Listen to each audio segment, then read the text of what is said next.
Hello, good morning, dear learners, my dear students. This is Tutor Frida Zawede, part of the blended, uh, the part of the intercollaborative blended learning project. And today we are going to look at nursing and the law, as you can see. So in this illustration, you can see we have we have a weighing scale that shows something to us that we can probably start thinking about. We have a stethoscope, and then we have the hammer that is used in courts, of course. So when you look at this, you are able to see that as nurses, we need to have a balance between our practice and the law. But maybe someone may be asking themselves, why are we looking at the law? We are nurses, we are not lawyers. Of course, we are not lawyers, and certainly not at all. But we need to have knowledge of the law so that we cannot fall culprits at any given time. And in case such situations come, then we shall also know what to do or what steps to take. So in today's session, we have our learning objectives, and we should be able to define the law, explain the importance of laws to the nurse. This will give us a very, uh, we shall have an analysis about why we are really looking at the law. Outline the sources of the law. Then we have to explain the types of laws, identify selected legal aspects in nursing, some situations that actually affect us, and then we shall discuss the Nurses and the Midwives Act. So, by introduction, the nursing practice is governed by uh, a number of legal concepts, and therefore our knowledge of the law uh,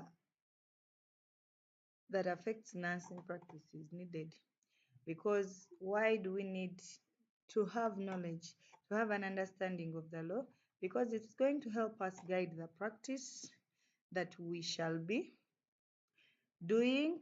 It is going to guide our decisions and actions in the areas of work, and it will also protect us from any liabilities, any situations that make us break the law.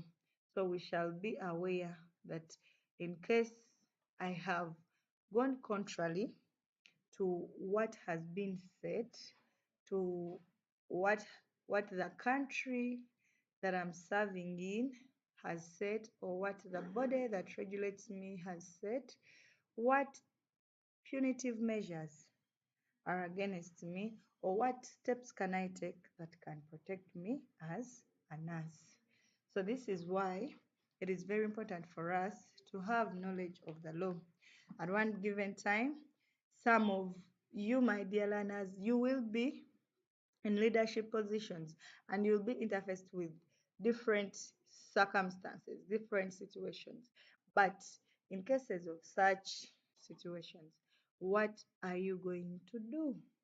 What will you do as the in charge, as the area manager, as the boss in that capacity? So by definition, the law, uh, by definition, the law is a total sum of rules and regulations by which a society is governed. So we are just simply looking at rules and regulations. Though we are saying simply, it may not be simply.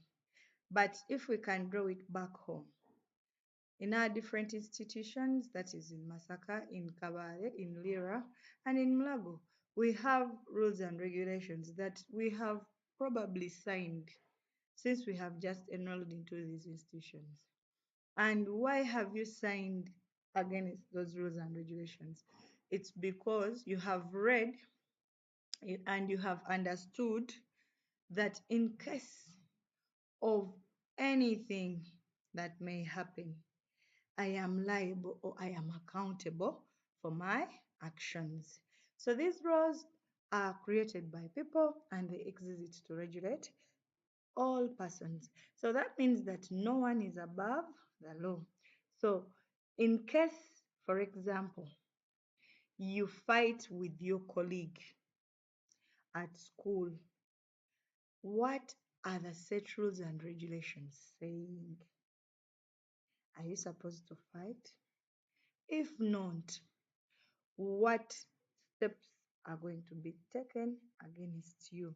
So this is what we are looking at.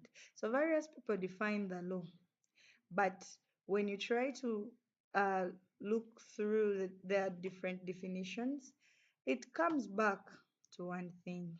Like for example, in the Uganda Catholic Medical Bureau, that is the procedure manual that we are certainly going to interface with so oftenly in this course. It defines a law as a system of rules a society sets and maintains in order to protect harm to persons and property. So still we are talking about rules, and the society sets and maintain. So that means that in the maintenance, we are regulating our decisions and actions. And therefore, in the society, we find people. So these people enact these rules, and if they are enacted, then they are there to regulate us. And therefore, it means that we have to conform to these set rules and regulations. We have to abide in simple terms. But in this definition, you realize that they're talking about harm to persons and also property. So it's not only to people, but it also includes people's property. Then also we have another definition that says a law is a system of rules which a particular country or community recognizes as regulating the actions of its members and which it may enforce by the imposition of penalties. So in this definition, it reminds us that this system of rules is for a particular country. So for example, in Uganda, we have our set rules and regulations or our set laws. These laws may may sometimes be universal, like you find that there are laws uh, that are set, but they may be similar to another country. However, there are some laws that may be different. So it is very important for us to know what that country sets as their rules and regulations. And then also, the beauty with this definition is that it also reminds us that this system of rules can be recognized in our community. And by definition, if we say a community is a group of people living within the same boundaries and share the same resources, share the same interests. So if we look at a community of nurses, we have a set of rules and regulations that govern us, that regulate us as nurses. So there is a body that regulates us as nurses. It regulates our actions. And therefore, if we are serving people, if we are serving patients, clients, we have to know that there is somewhere where we need to abide by the rules and regulations. And in case we do not meet these obligations, there are penalties. We have to be reminded of that, and that is stipulated by the law. Um, so now we are going to look at the importance of the laws to the nurse. How are laws important to the nurse? First, the law is going to protect the public from persons unqualified to practice. So if there is, sorry about that, if there is any person who is practicing out there and they have never been trained to be nurses and they are practicing as nurses, the law is there to act on them. Because the law stipulates that each person who is supposed to practice as a nurse must have gone through a certain training, and they must have had a period of training. Like, for example, we're having diploma nurses who train for 3 years. We're having certificate nurses who train for 2.5 years.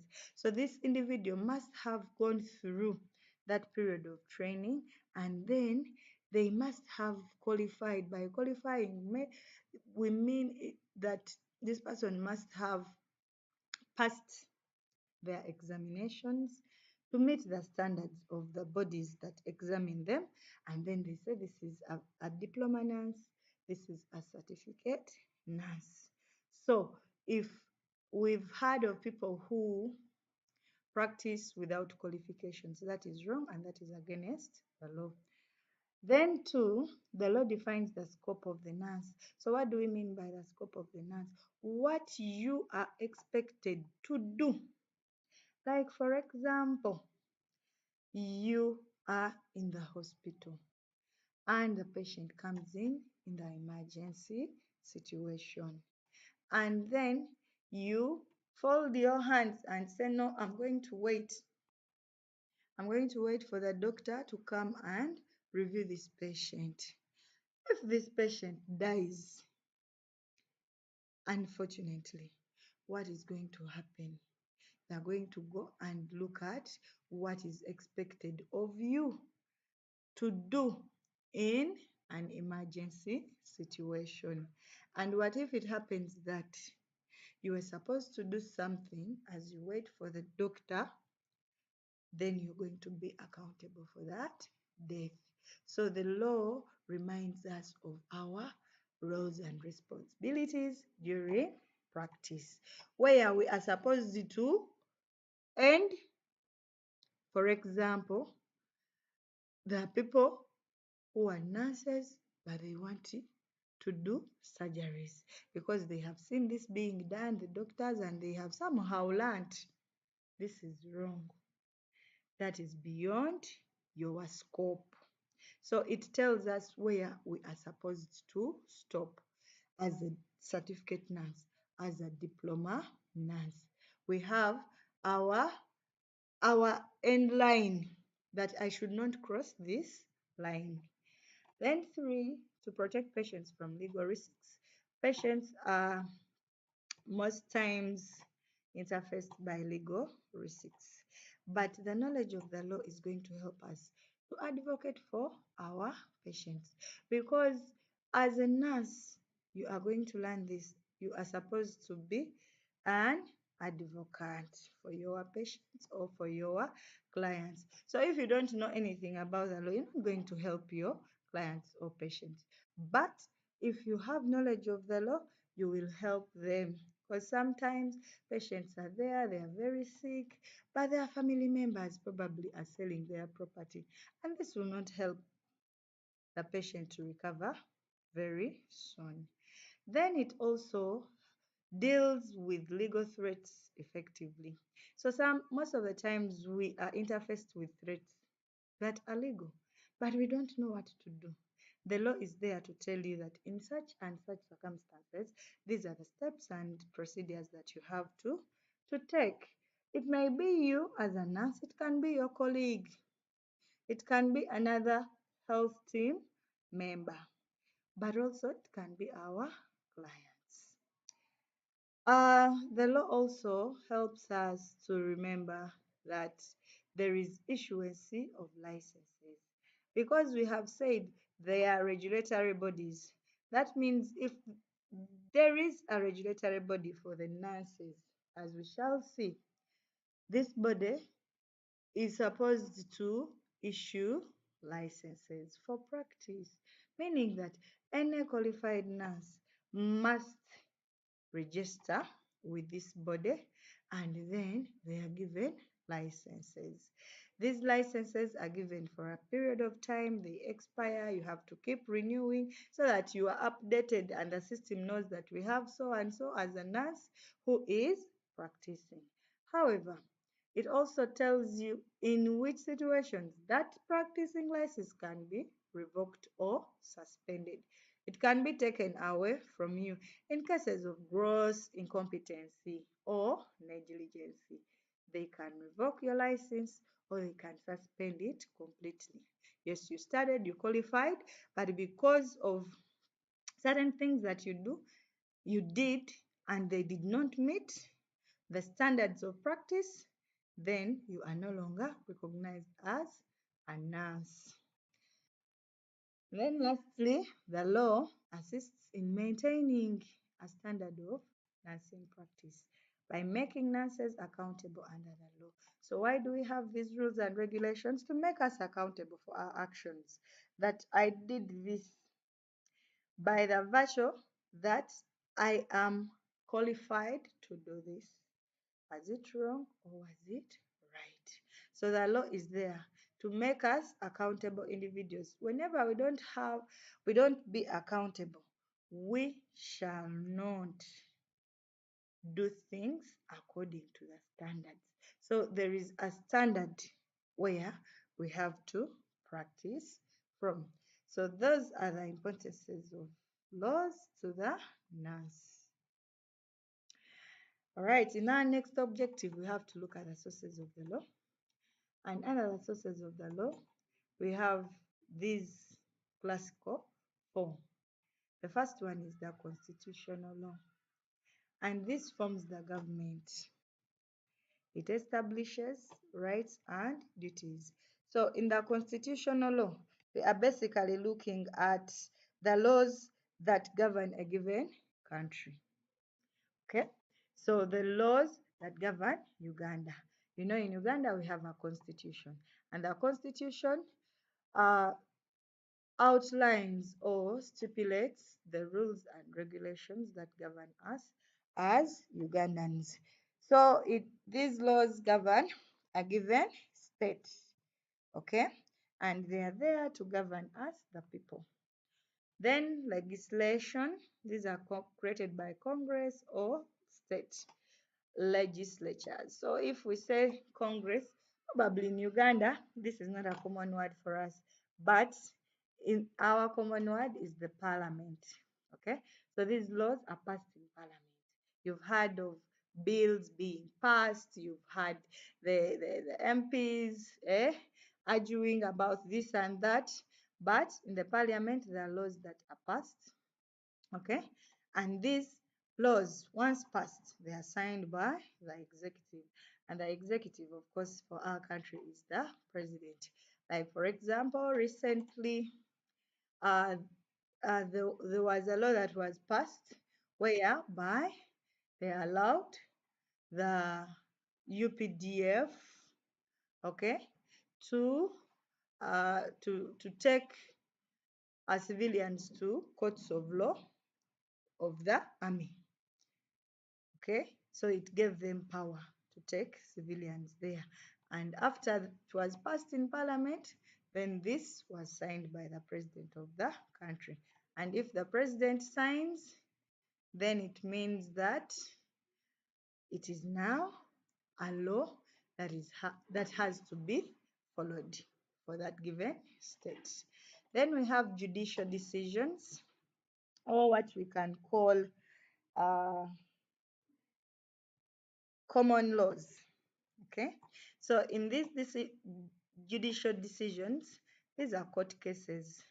They interpret legislation and create common laws. So for example, there are decisions that are made by judges in courts and then they set them as laws. These happen during court proceedings. Then regulations, or we can call it the administrative law. So these are agencies that have been given powers and authority to govern a specified group of people. Like for example, as the nurses, we have the Uganda Nurses and Midwives Council that regulates our practice. Okay, so those are the sources of the law, and in detail we look at the constitutional law as a supreme law of the country, just as mentioned before, and this must be observed or I can say every person of that given country must conform to the constitutional law, because it defines the basic principles that have to be followed by an individual. So I hope we are together, my dear learners, and in case of any questions, if something is not clear, please write it down, write that question down, and when we meet, we can always uh, interact and discuss together. Okay, then we have the legislation or the statutory law. These are enacted by any legislative body and they are called statutory laws. They are written and passed by the legislature on the state or federal level. So, who is a legislature? This is an officially elected, otherwise selected body of people vested with the responsibility and power to make laws for a political unit, such as a state or a unit. So here we have talked about small bodies. So usually in legislature or statutory law, we see uh, here, for example, in Uganda, parliament where it passes the laws. Okay, so the parliament was given power to do so, and therefore it sets statutory laws. Okay, to regulate us, the citizens of the state. Okay, then we have the administrative law. So it says the administrative law, when a legislature passes a statute, the administration is given authority to create rules and regulations to enforce the statutory laws. So if the law was passed, for example, in parliament, this is going to give powers to the regulatory bodies. Like for example, our Nurses and Midwives Council. They will pass a bill in the parliament, and if it is concerning nursing practice, then the Nurses Council is going to create rules and regulations to enforce these laws. And then the common law, we looked at it as laws evolving from court decisions, okay? And they are developed by judges through court decisions and then they become laws. So those are the sources of laws. Now we are going to look at the types of laws. So the types of laws, we have the public law, as we can see. And this public law refers to the body of laws that deals with the relationship between individuals and the government or the governmental agencies. So this is an important segment of public law because it stipulates the criminal law, deals with safety and welfare of the public. So in case the public law is broken, then that becomes criminal. So what do we mean by the public law is that we are looking at people who, what is the public? The public are people of that given country. So why are we saying we're looking at individual relationships and the government agencies or the government? So if you break the public law, for example, in cases of theft, it is you, an individual, against the government. Like in most cases we've had of nurses or health workers who have stolen medicines from the hospital, they have stolen equipment from the hospital. So if they are prosecuted in the courts of law, so it will be that individual against the government because they have broken the law of they have broken a law between themselves and the government. Okay, manslaughter, murder, and homicides. Okay, killing of people, that is between that individual and the government, because it basically or it mainly looks at safety and welfare of the people or the public. So we have the private or the civil law as the second type of law. And in this, it is a body of law that deals relationships with among private individuals. So what do we mean by private individuals? It can be between me and you, my student. Okay, right? But if it is you and your school, like Mulago, like Lira, like Masaka, like Kavare, then it is you against that governmental agencies, because we all know that these institutions of ours are government institutions. So in the civil law, we classify it into two. We have the contract law and then the tort law. So what do we mean by a contract law? It is the enforcement of agreements among private individuals. So we've had situations where by people come together, agree on terms and conditions, and then they sign contracts. Like, for example, the common one, it is money.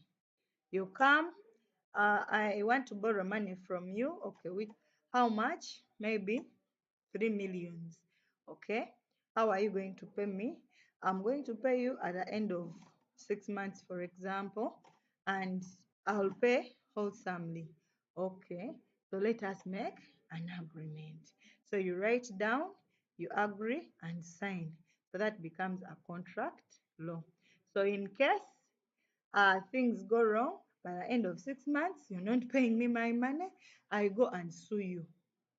And I'll use this contract as evidence that you took my money and you agreed to pay me in that period of time. So that is the contract law as a classification under the civil or private law. Then the tort law.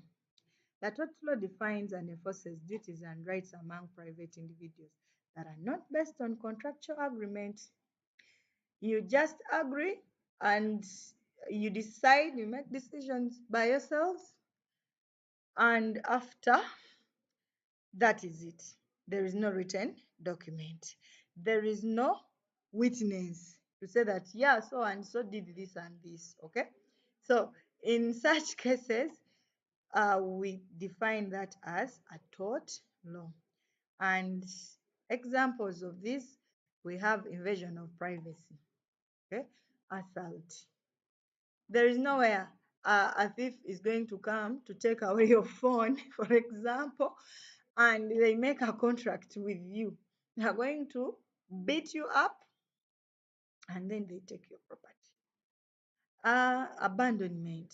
We have seen in different hospital settings where patients are abandoned. They could be elderly or very young children, and then the hospitals get stranded with these patients. No relative, sometimes they don't know who they are, sometimes they are very unconscious and they don't even have a name. Police just comes and puts the patients there and then goes.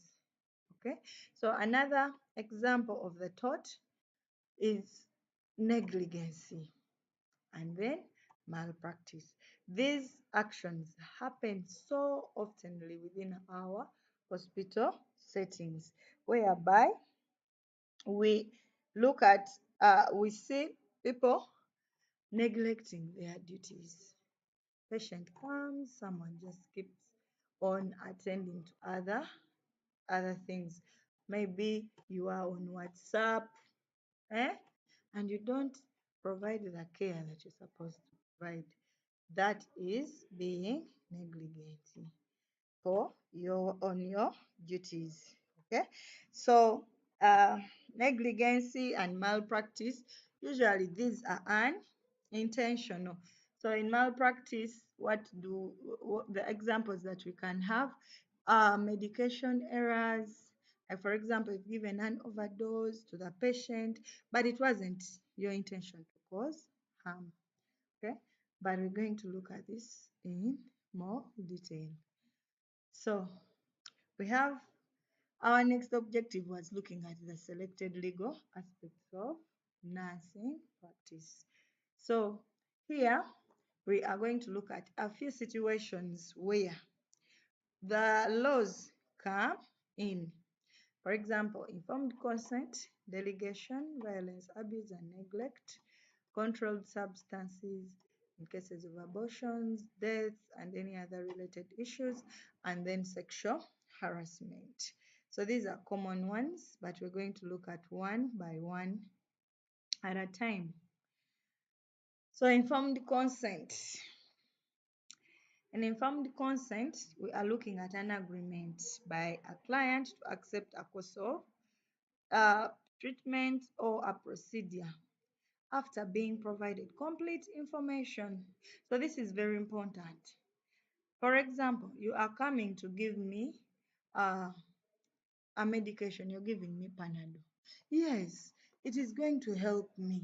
But as a nurse, as a healthcare professional, you have to come and explain to me that, madam, according to your condition, we need to give you this kind of treatment, which is Panadol.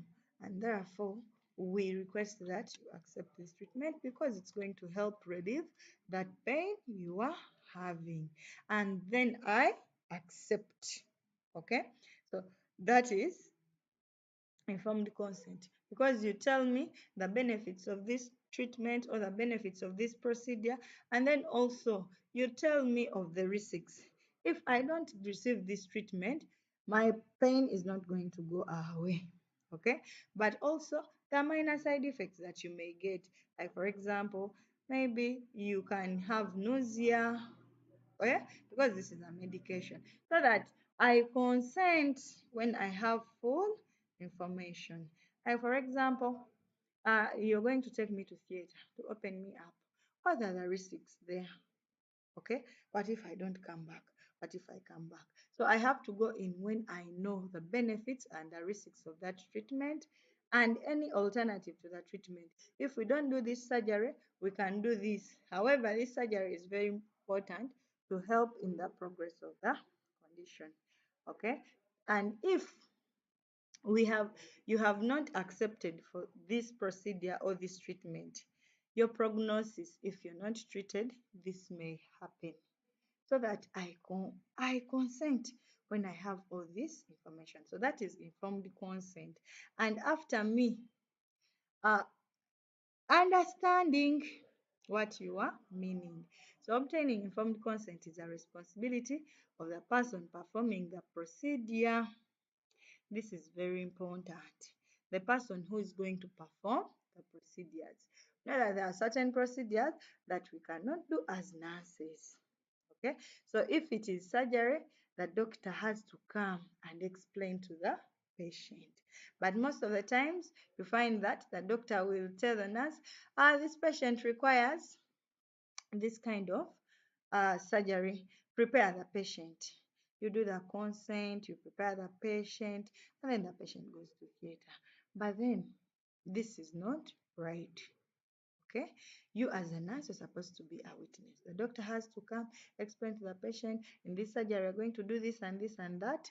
This may happen, this may not happen, and then I understand.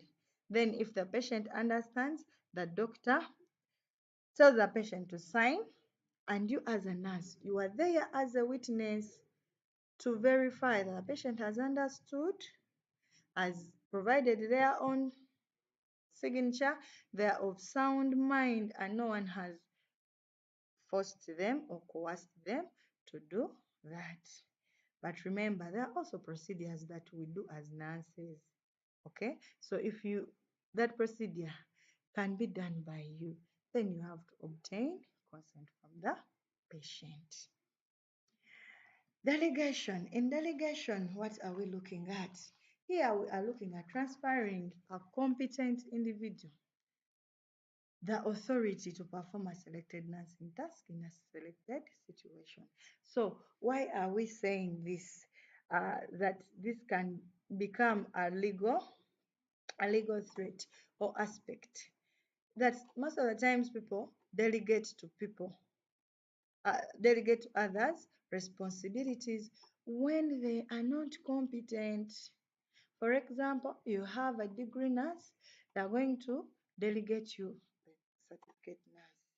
But did you have the same competence to do that tasks? Okay, so in delegation, someone should transfer authority or responsibility to a competent person. So usually it is to the person of the same level, okay? And the person who is above you, who has that exact competence. As you can see down there, if you're delegating to your colleague a task, explain. So I make sure that this person is able to do exactly as you are going to do that task, so that you don't get issues. Because if it happens that this person does something wrong, oops, perhaps there can be problems, and therefore they will come for you. Who delegated? Whom did you delegate to? Which qualifications do they have? Things of that sort. Like, for example, a student, and then the staff delegates you, gives you roles, or leaves the shift for you. That is wrong. We don't have the same level of competency. Violence, abuse, and neglect. Violent behavior can include domestic violence, child abuse, elder abuse, or sexual abuse. We have seen this sometimes in certain settings where patients have beaten up health workers, okay, or health workers have beaten up patients. This is against the law, and this can bring about legal issues. So, domestic violence, sometimes it is colleagues. uh, the doctor fights with the nurse or the cleaner, certain such things that are not nice. Those bring about legal issues, and this is against the law. Sexual abuse. Some nurses have been raped. Some health workers have raped patients. So you have to be aware that such actions are against the law, and they can bring about legal issues. Neglect is absence of care necessary to maintain the health or safety of a vulnerable individual, such as a child or an elder. You neglect someone, you neglect a child. We've had cases where people are saying, my baby was neglected in the neonatal intensive care unit, and the baby died. That is very hurting. You, as a healthcare professional, as a nurse, you must do your duties very well. We've heard of mothers in labor who have claimed that they have been neglected. Some of them have ended up dying, others have lost their babies. So these vulnerable individuals don't need to be neglected. And in case you neglect them, the law is there and you'll be prosecuted. You'll be sued. So sometimes, and there is use of wrong or improper words that hurt and injure someone. Abuse maybe physical, or it can be verbal. So you can be sued for the words that you say. So we have to be very careful. So in cases of controlled drugs mainly include stimulants, depressants, narcotics, or hallucinogens. Ooh.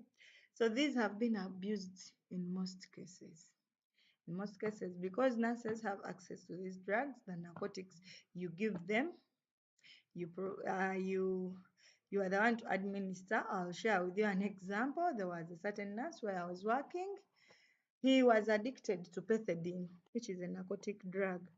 So he was working on a surgical unit, and on this unit, patients would be coming back from theater operating rooms, and they are given the strong painkillers in the first initial hours. So what he could do, he would get water for injection. He goes to the narcotic cupboard, gets the drugs and signs there for this patient, and it's right according to the prescription. So what he does, he gets the drug, pockets it, and then give patients water for injection. That was really wrong. That was misuse of drugs. So he would abuse the pethidine, and this can result into criminal penalties. So if you're found guilty, you will be sued. So these drugs are not supposed to be abused. And this nurse, of course, they caught him and he lost his job. He lost his job. Then in cases of abortions, we have to remember what are the religious teachings. Okay? To the Muslims, the Quran clearly disapproves killing of other humans. Take not life which Allah has made sacred. So we've heard of cases where healthcare professionals perform abortions. Why are we emphasizing abortions? Because according to different countries, they have rules and regulations. And when it comes to abortions, our country, Uganda, does not allow committing of abortions, criminal abortions. There are situations where these are done for medical or therapeutic reasons, but for criminal cases, you are going to be sued. And when it comes to the Bible, in Exodus 20:13, it says that you shall not murder. So for the Christians, the Bible says you should not kill. The verse urges that abortion is taking of human life and therefore violates that commandment. However, in situations where there is need to save life of the woman, preserve physical health and mental health, abortions can be legally allowed. So what is the take-home message for us is that we have to know the laws of a given country. The laws here in Uganda do not approve of abortion, but there are situations where abortions can be legal. Okay, and we're saying that is in most cases for therapeutic reasons. And the therapeutic reasons we are saying physical health, mental health of the mother. But for any other reasons that I got pregnant, I'm still in school, you're not supposed to end that human life. Sometimes nurses participate. You have not actually done the actual abortion, but you aid in the abortion. Please, you must tell those people, the doctors who perform these abortions, that according to the set rules and regulations of your body, that is the Nurses Council, you are not allowed to do that. If it means to lose your job, it is okay. You wash your hands clean than you getting that money. People are making money out of this, but what does the law say? And then what does your religion say about this? So that will keep haunting you in your mind. Then death and related issues. So nurses' roles in legal issues related to death is prescribed by the laws of the region and policies of the health care institutions. So in cases of death, there are procedures or there is a process that is usually followed. But what we should know is deaths and attitudes about sorry, deaths and attitudes about death also vary among cultures. So there are some cultural principles that surround death. And then we should also be reminded that we should practice in a culturally sensitive environment. If it is culture, you may have to respect that in terms of death. But then when we talk about related issues like a person has died, this person has been wealthy, who is the next of kin? Because this is a very important person. So you as healthcare workers, you as nurses, you're going to help the family in uh, sorting out the issues that come along in death. Sometimes patients tell you things and they are on their deathbed. You are just a nurse. The family members are not around, or they've abandoned this patient. Like what procedures can you take? Then also, we have to know about the current trends. Here in Uganda, it's not yet a law that has been passed, but some patients may really suffer a lot and they may ask you, that, please, Msao, can you give me some medication that can take my life so that I get relieved of this suffering? So what do you do? Okay, the law is there. All right, so that's why we are talking about death and related issues. So the law is there and the proceedings that you have to take, and therefore, you knowing that in such situations, you should not take it lightly. The patient has said they are suffering. Let me help them have a peaceful death. No, my dear, you need to take precautions. Then sexual harassment is defined as the unwelcome sexual advances, requests for sexual favors, and other verbal or physical conduct of a sexual nature. So most of the times, as you see in that illustration, we're having a nurse having hands touching. You've had cases where the nurse is providing treatment to the patient and the patient is touching their buttocks. That is not proper. That is sexual harassment. And the law is there to defend you in such situations or in such circumstances. Sometimes it's not the patient, but your fellow colleagues. Hmm? Another healthcare team member, we've heard of cases where doctors have raped nurses or nurses have raped patients. These are funny things, but you can be sued for such an action. All right, so those are some of the aspects or the situations where legal issues can come into play, and these are highlighters for us that in such situations we can be sued, and therefore we have to be knowledgeable of the law. So your requirement is to go and read. If I am sexually harassed, what can I do? Or what does the law say? Just know you have a right in such situations to defend yourself or to get justice. The law is there. All right, so moving on to our next objectives. We have potential liabilities in nursing. Like we have seen on some of the selected legal aspects, the liabilities that happen, and here we are going to emphasize more about the tort law. And nursing liability is usually involved with tort law. So it is important for a nurse to know the differences between malpractice, that is unintentional torts, and intentional torts. So here we are going to look at what are these intentional torts and what are these non-intentional torts. So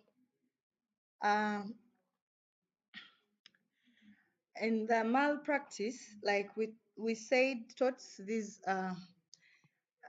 individual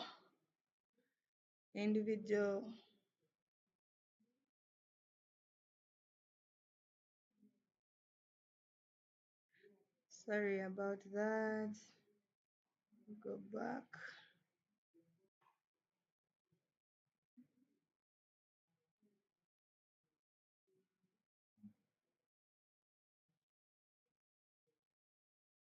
Next objective, we are going to look at areas of potential liabilities in nursing.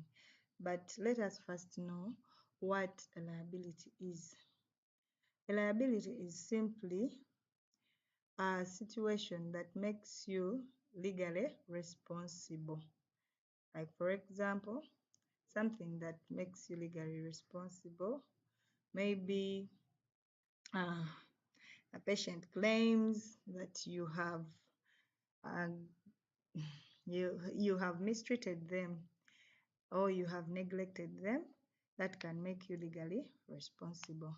So nursing liability is usually involved with tort law, and it is important for a nurse to know the differences between crimes and torts. So like previously seen, we looked at torts as differences between individuals. Okay, so we are going to look at crimes and torts in detail. So here, a crime is an act committed in violation of the public or criminal law, and this is punishable by a fine or imprisonment.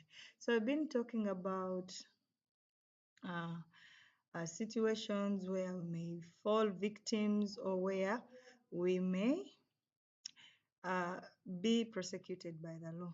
So when you commit a crime, you have violated the public law, which we looked at previously, or what we call the criminal law. And therefore, you are charged. Remember, we're looking at an individual versus the government. And when you are charged, they can charge you for a fine or imprisonment. But this can also be both. You can either have a fine or you can be imprisoned too. So crimes are punishable through criminal action by the state against an individual, just like I've explained before. So it may be in terms of imprisonment or a fine. However, these crimes are classified into a felony or a misdemeanor. So in a felony, these are crimes of a serious nature, such as murder, armed robbery, second-degree murder, and the punishment is to serve a term in prison. If you commit murder, you will have definitely to be imprisoned, and probably you may pay or have a fine, and that is uh, to pay for the damages that are caused. However, a misdemeanor is of a less serious, of it is just an offense of less seriousness in nature and is usually punishable by a fine or short term in jail sentence or both. So sometimes we've had people commit unserious crimes, that is a misdemeanor, and they may sentence them to community service, that you'll have to go and sweep this road for a period of this time, things of that sort. But also they may give you 1 month, 2 months in prison, or do both punishments depending on what you have done. So here we have an example. Like for example, if you're a nurse who has been introduced to professional nursing and ethics, you slap a client's face. So the client may charge you for a misdemeanor. Like certain situations may provoke you to really go out of your emotions. However, we are supposed to control our emotions. But if it happens, if it is not a grave offense, you will be charged with a simple sentence in jail, or they may give you a fine. And it says you have slapped me and therefore I need this money in my jaw. I put in money for treatment or things of that sort. So that is the difference between the two classifications of crimes. And then when we talk about a tort, uh, as previously discussed, it is a civil wrong committed against a person or person's property. So it may not be only to individuals, but also their property. And these are usually litigated in court by civil action between individuals. So sometimes we've heard of situations where people go to court and then they negotiate and the matter is resolved. So those are cases of torts. However, this can be classified into quasi-intentional, intentional, or malpractice and negligence, what we call unintentional. And the commonest one in our nursing practice is the malpractice and negligence. However, we should know we have some examples that follow under intentional torts, like for example, fraud. Fraud in nursing practice, examples that we can use, we can, like for example, you don't tell the patient the truth, you hide. In instances where we've had situations where people go for HIV tests and one individual goes back door and orients the nurse or the healthcare worker and tells them In case my results turn out positive, please say that I am negative. So that is fraud. Okay. So that is intentional. You intentionally do it knowing that this patient is positive, but I'm giving them a negative result. Also, invasion of privacy. This happens in our nursing practice. We are supposed to provide patients privacy. This privacy may be during procedures, but also to their information. You don't disclose information just anyhowly. So that is intentional. Like, for example, patient so and so, you know them, probably this is a reverend, but then they come, they are HIV positive, and probably the wife doesn't know, and you disclose such information. Okay, so that can be a case against you between that individual because you intentionally invade their privacy. So in cases of assault, of course, you're going to beat someone intentionally. It cannot be unintentional. Battery, you beat up someone, or false imprisonment. False imprisonment can happen when you detain a patient by force, and usually this is common in mental health. We have heard of situations where people are brought in because they are legal threats in the family, what, and they bring them to mental institutions when they're actually not mentally sick, but you detain them and make them mentally sick patients. So those are intentional thoughts. So when we look at the quasi-intentional, these include defamation. An example of defamation, or what we mean by defamation, this is commonly done in our societies, where someone spreads false information about you, and this can bring about uh, hatred, and then you be avoided by people. Like, for example, someone may spread rumors against you and they are actually very wrong. So that is defamation. They will spoil your name and you will actually be isolated from others. So there is also slander. Slander is different from defamation. How? Because in slander, these statements are made orally. Okay, so someone just speaks about you, but the difference with defamation is that uh, the difference between slander and libel is that in slander it is oral, uh, false communication, because this is still under defamation, and libel, someone makes false writing against you. The false communication is in writing and they spread it. So those are statements made in writing and they are false. So that is quasi intentional. So you realize that these are really done when someone is aware of what they are doing. And when you look at defamation, this communication is actually harmful. It can spoil your name and it will hurt the person that you are spreading false information about. So then, still, another category of a tort is negligence.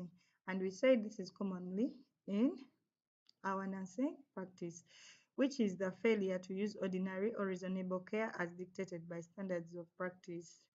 So, the standards of practice, these can be according to health facility settings, it can be according to the regulatory bodies, and if, for example, you do not meet that care to that patient, yet you're supposed to do that, then you are being negligent.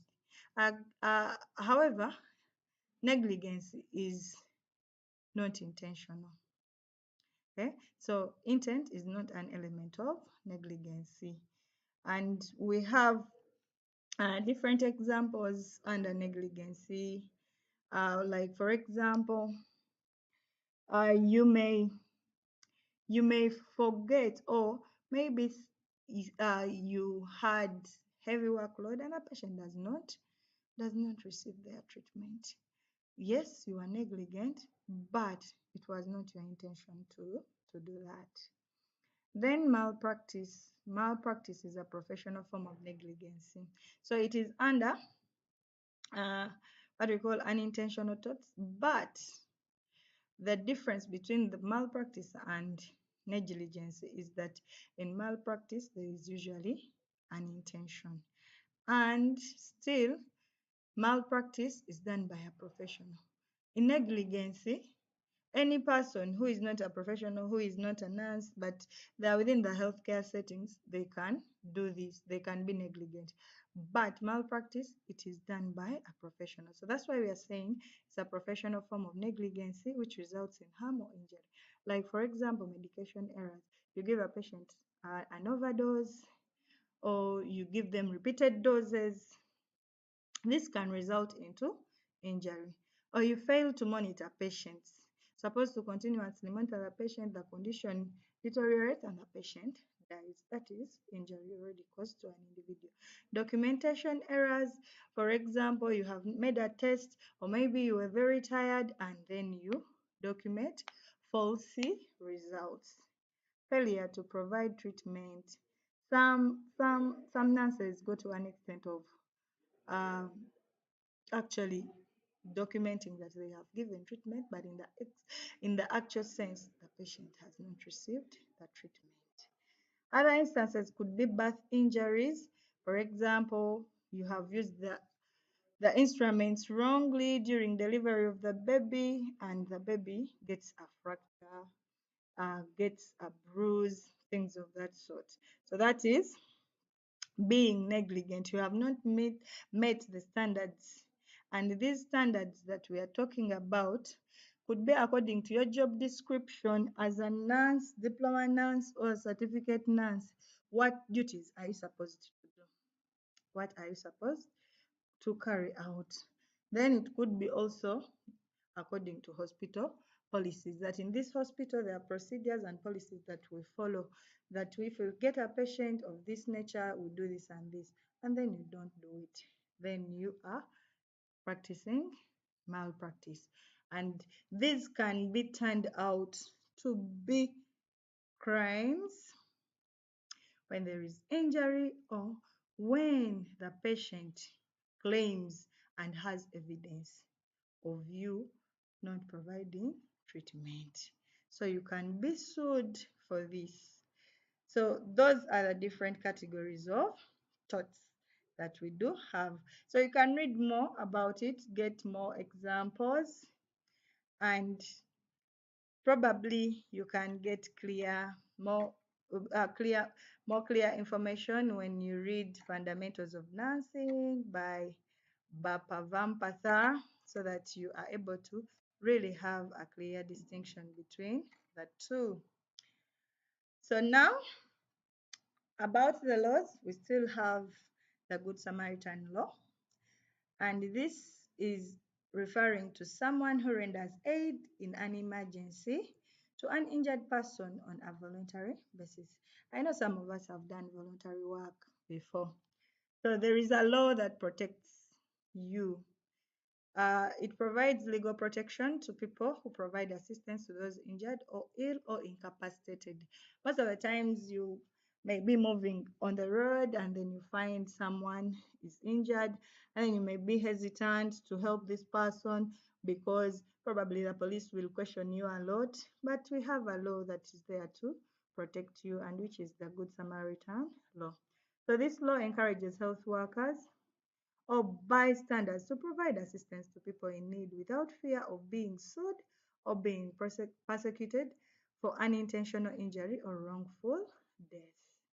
So this law does not cover activities during performance of regular duties, and if a health worker acted out of the scope of practice. So what does this mean? It is very important for us to note that uh, you as a nurse, you are supposed to help people in cases of emergencies and provide the necessary care. However, it will not cover you during performance of regular duties. What do we mean? it won't cover you when you are doing activities that you're expected to do.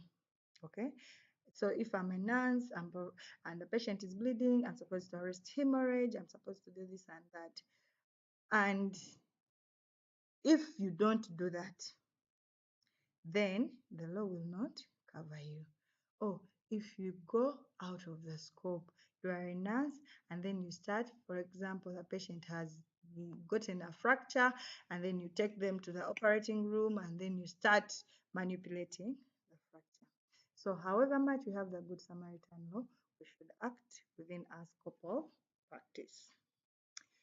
And lastly, we have the Nurses and Midwives Act as captured in the Article 274.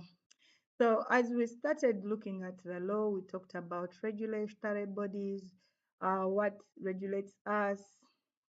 So here we are looking at the Nurses and Midwives Council. And when we talk about the Nurses and Midwives Council, we are looking at regulation of our practice. So this law was established by the Nurses and Midwives Council, which regulates nurses and midwifery practice in Uganda. So every nurse, every midwife is regulated by the Nurses and Midwives Council. So this act requires nurses and midwives to register. So when you qualify, you finish your last semester, you do your end of semester exams, you pass, and the results are back. We have the examining body, which is Uganda Health Professionals Examination Body. So this is mandated to assess you, to give you examinations. And when you meet their standards, you pass the exams, they release your results. So these results are also sent to the Nurses and Midwives Council. So once they reach the Nurses and Midwives Council, they will call you to go for registration. So you have to register by this body. Failure to do that, you are not allowed to practice. So you go register, you go through a set of an interview.